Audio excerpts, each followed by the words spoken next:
안녕하세요. 꿈꾸는 교회 디아스포라들의 새벽 이슬방을 시작하겠습니다. 다 같이 우리 기도드리겠습니다. 예배를 받으시는 아버지 하나님, 이 시간도 우리에게 허락하신 예배를 통하여 하나님 홀로 영광 받아 주시기를 원합니다.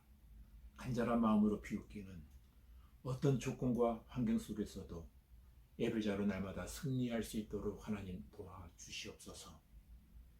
말씀을 전하는 종의 입술을 이 시간도 주장하여 주시고, 사모하는 마음으로 말씀을 존중하는 사랑하는 교우들 새롭게 하여 주시고, 회복시켜 주시고, 넘어지는 자는 일어나게 하시고, 지친 자에게는 힘을 주시고, 잠자는 자는 깨어나게 하여 주시옵소서. 예수님 이름으로 기도하옵나이다. 아멘. 오늘 아침 우리에게 주신 하나님 말씀은 사도행전 14장 1절로 7절까지 제가 읽어드리겠습니다. 사도행전 14장 1절로 7절입니다. 이에 이고니온에서 두 사도가 함께 유대인의 회당에 들어가 말하니 유대와 헬라의 허다한 무리가 믿더라. 그러나 순종하지 아니하는 유대인들이 이방인들의 마음을 선동하여 형제들에게 악감을 품게 하거늘 두 사도가 오래 있어 주를 힘입어 담대히 말하니 주께서 그들의 손으로 표적과 기사를 행하게 하여 주사 자기 의뢰의 말씀을 증언하시니 그 시내의 무리가 나뉘어 유대인을 따르는 자도 있고 두 사도를 따르는 자도 있는지라. 이방인과 유대인과 그 관리들이 두 사도를 모욕하여 돌로 치려고 달려드니 그들이 알고 도망하여 누가오니아의 두 성 누스드라와 더베와 그 근방에 가서 거기서도 복음을 전하니라. 아멘. 할렐루야. 오늘도 사날 새 아침 말씀으로 하루를 열어갈 수 있도록 깨어있게 도와주신 아버지께 진심으로 감사를 드립니다. 오늘 여러분 모두가 다 승리의 한 날이 되어지기를 간절히 기도합니다. 오늘 말씀의 제목은 사도행전 14장 전체의 주제가 바울의 2차 전도 여행이라는 제목으로 함께 은혜를 나누려고 합니다. 바울과 바나바는 안디옥에서의 전도 활동은 매우 성공적이었습니다. 온 성의 사람들이 거의 다 모이는 기적과 같은 역사가 일어났습니다. 그런데 문제는 한쪽에서는 바울과 바나바를 배척하는 유대인들이 그 성에서 기부인들과 유력자들을 선동하여 바울과 바나바를 그 성에서 쫓아내었다고 말씀하고 있습니다. 그렇습니다. 언제든지 은혜가 많은 것만큼 마귀와 사탄의 역사도 크게 일어난다라고 하는 사실을 우리는 항상 염두에 두어야 될 것입니다. 두 사도는 이제 이고니온이라는 도시로 전도지를 옮기게 되어집니다. 그런데 유대인들이 이방인들을 또 선동해서 바울과 바나바에게 악감정을 품게 만들어서 그들이 바울과 바나바를 능욕하며 돌로 치려고 달려들었다고 했습니다. 죽을 고비를 맞게 된 겁니다. 아마도 이것이 전도자의 가는 길이 아닌가 하는 생각이 들기도 합니다. 바울과 바나바는 이제 돌에 맞아 죽는 위기에 몰려 있습니다. 믿음의 형제 스테반 집사가 돌에 맞아 죽는 일이 있었음을 바울은 너무도 잘 알고 있습니다. 바울은 위기가 찾아왔음에도 불구하고 하나님을 배반하거나 불효하거나 하나님의 곁을 떠나지 아니하고 담대하게 하나님과 함께 했습니다. 여러분, 우리도 믿음의 길을 걸어가다가 무수히 많은 어려움들을 만납니다. 또 만나왔고 앞으로도 만나게 되질 것입니다. 세상과 타협하는 것이 아니라 하나님을 떠나지 아니하고 하나님과 함께하는 그런 교우들이 다 되어지기를 기도합니다. 우리가 하나님과 함께할 때 하나님께서 우리 편이 되어주시며 우리의 길을 선한 길로 하나님께서 인도하여 주십니다.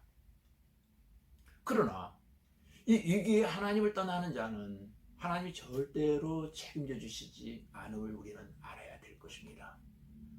하나님과 함께하는 자에게는 위기를 만났을 때 하나님께서 피할 길을 열어주십니다.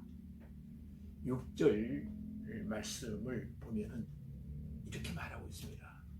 그들이 알고 도망하여 누스다라 하는 지방에서 복음을 전했다라고 말씀합니다. 그런데 누스드라에 사는 사람들은 기적을 행하는 바울과 바나바를 보고 하늘에서 다시 내려온 스스신과 험해신이라는 오해를 받게 되어집니다. 그래서 13절에 보면은 성 밖에 있는 제우스 신당의 제사장의 소와 화환들을 가지고 대문에 와서 제사를 드리려고 했습니다. 여러분, 신기한 일이 발생한 겁니다. 바로 그때 바울과 바나바는 자기의 입었던 옷을 찢으면서 소리질러 외칩니다. 어찌하여 이러한 일을 하느냐? 우리도 여러분과 같은 성정을 가진 사람이다 라고 말하면서 자신들은 결코 하늘에서 내려온 스스와 화배가 아니라고 설명을 했습니다. 9절에 보면 구원받을 만한 믿음이 있는 것을 보았다라고 말씀하고 있습니다. 기적은 믿음이 있는 곳에서만 일어나는 것입니다. 바울은 자신이 높임을 받을 수 있는 아주 결정적인 때에 자기를 낮추고 하나님을 높이고자 하는 사람이었습니다. 하나님의 능력을 자기의 것으로 도둑질하는 자에게서는 아무런 능력도 기적도 일어나지 아니합니다. 오로지 하나님의 기적은 하나님만을 높이는 장소에서 일어나는 것입니다. 바울은 14장 후반에서 제1차 전도 여행을 모두 마치고 다시 안디옥으로 귀환하게 되었습니다. 바울의 1차 전도 여행을 결산해 보면 실과 엇갈리는 한편의 드라마와도 같은 것입니다. 감격스러운 여러 가지 사건들도 많이 있었습니다. 총독 서기오 바울이 바울의 복음을 듣고 예수를 따르게 되었고, 또 비시디아 안디옥에서는 회당에서 말씀을 증거할 때 온 성 사람들이 거의 다 말씀을 듣고자 모여들었던 일이 있었고, 또 누스드라에서는 안진뱅에 일어나 걸어가는 놀라운 기적도 일어났습니다. 그런데 여러분, 바울의 제1차 전도 여행은 기분 좋은 일들만 계속 있었던 것은 아닙니다. 바울과 바나바가 이고니온에 있을 때에는 유대인들에게 돌에 맞아 죽을 뻔한 일이 있었고, 또 바울과 바나바가 누스드라에 있을 때에는 안디옥과 이고니온에서 따라온 유대인들에게 돌로 맞아 죽은 줄 알고 성 밖에 버려지는 일도 있었습니다. 오늘 22절 말씀에 보면은 이렇게 말합니다. 제자들의 마음을 굳게 하여 이 믿음에 머물러 있으라 권하고, 또 우리가 하나님 나라에 들어가려면 많은 환난을 겪어야 할 것이다 라고 했습니다. 바울은 지금 자신에게 복음을 받은 자들이 복음을 전하다 자신들이 당하는 고통을 보고 겁이 나서 실망하거나 두려워하여 낙심할 것을 염려하는 마음으로 지금 잊히고 있는 것입니다. 믿음으로 제자된 자들에게 바울은 어려운 고난이나 환난이 올 때 더욱 마음을 굳게 하고 믿음 위에 굳게 서서 흔들리지 말아야 된다라고 하는 것을 지금 말씀하고 있는 것입니다. 즉, 고난이나 환난이 무서워서 믿음을 떠나거나 믿음이 아닌 것과 타협해서는 절대로 안 된다라고 하는 것을 지금 제자들에게 말씀하고 있는 것입니다. 바울은 절대로 복음 전하는 일을 포기하지 않았습니다. 죽었다가 다시 살아나는 어려움과 고통을 당하면서도 바울은 절대로 포기하지 아니하고 다시 성에 들어가 복음을 전함으로 많은 사람을 제자로 삼았다고 성경은 기록하고 있습니다.